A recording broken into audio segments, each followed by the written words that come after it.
During an important calendrical celebration in 889 CE, Lord Kaku-Pakal may have sat atop his ornate palace and observed the bustling hub he'd helped Chichen Itzá become. The Maya city's golden age would outlast Kaku-Pakal's own life, but he couldn't have known the crisis that lay ahead. A century before, warfare and failing agriculture forced Maya people to abandon numerous Central American settlements. This shifted the center of their civilization north to hotter, drier Yucatan. During the early 800s, cities like Chichen Itzá, Izamal, and Uxmal expanded, but Yucatan presented its own challenges. Surface water was scarce, and the region's limestone bedrock rapidly absorbed rain. This forced many Yucatecan cities to collect rainwater in cisterns. But the land surrounding Chichen Itzá is pocked with sinkholes, where collapsed bedrock reveals an abundant supply of fresh groundwater. Because of this freshwater access, when drought seized Yucatan in the early 900s, Chichen Itzá survived to become the most powerful Maya city. People immigrated from hundreds of kilometers away, and at its height, Chichen Itzá's population possibly reached 50,000. The city came to reflect a diverse, international culture in all spheres of life. Its challenge then became sustaining a large population in an unpredictable environment.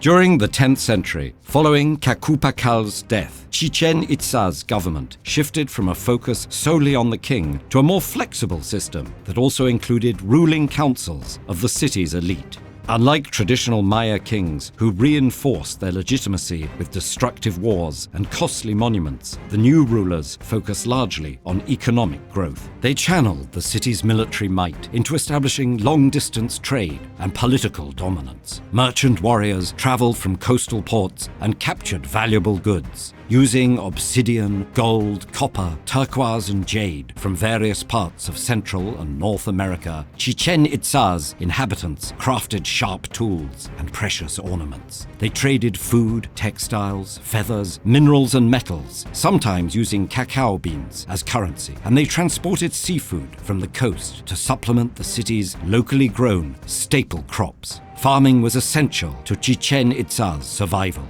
The city's architecture and religious practices reflected this importance by keeping track of time, the transit of celestial bodies, and agricultural cycles. As the city grew, its citizens built a vast platform to support new temples, pyramids, altars, ball courts, and colonnades. Builders carefully aligned a round temple to mark solstices, equinoxes, and the passing of the planet Venus, an avatar of Kukulkan, the feathered serpent god.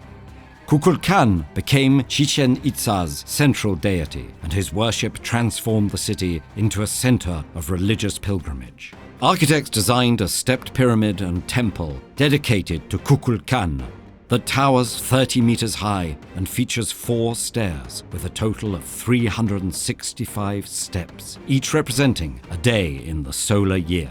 It's oriented so that around each equinox, the setting sun creates snake-like shadows that slither down the balustrades, evoking the serpent god. Several buildings feature representations of Flower Mountain, the sacred paradise realm inhabited by gods and ancestors. And rulers from far and wide were inaugurated at Chichen Itzá's Great Ball Court under the auspices of Kukulkan and in the presence of thousands of spectators. However, Chichen Itzá's golden age wouldn't last forever. Around 1020 CE, an intense drought hit and lasted nearly a century. In an effort to end the disaster, people made offerings to rain deities in nearby caves and sinkholes, which were seen as entrances to the watery underworld realm of the gods.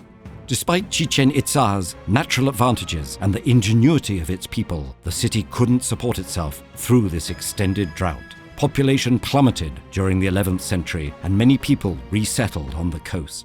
At the end of the drought, the new city of Mayapan emerged and replaced Chichen Itzá as the principal city of Yucatan. Yet, Chichen Itzá was never fully abandoned or forgotten. When the Spanish arrived centuries later, it was still a small, local capital of a Maya province. Chichen Itzá's original name was preserved, and its ancient stone constructions were still standing, as they do to this day. Ancient Maya cities like Chichen Itza reverberated with stories. Get a sampling from the ball-playing twins who challenged the gods of death to the spurned morning stars' battle for supremacy with these videos.